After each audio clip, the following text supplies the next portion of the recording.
أعوذ بالله من الشيطان الرجيم. بسم الله الرحمن الرحيم.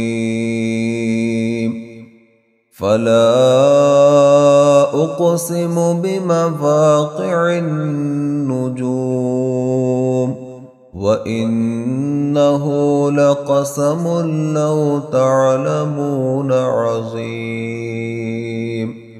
إنه لقرآن كريم في كتاب مكنون لا يمسه إلا المطهرون.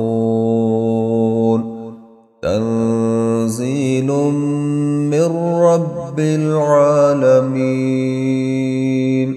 أفبهذا الحديث أنتم مدهنون وتجعلون رزقكم أنكم تكذبون. فلولا إذا بلغت الحلقوم وأنتم حينئذ تنظرون ونحن أقرب إليه منكم ولكن لا تبصرون.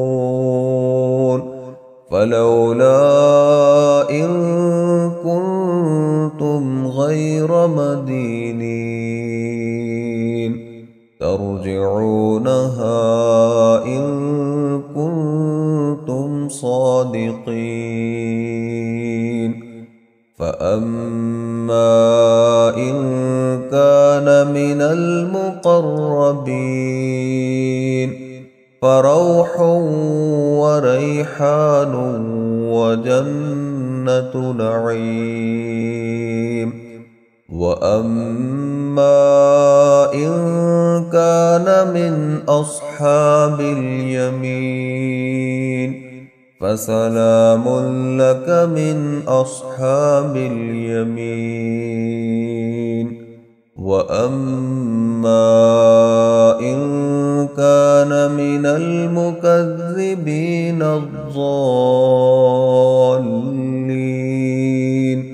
فنزل من حميم وتصلية جحيم. إن هذا لهو حق اليقين. فسبح باسم ربك العظيم.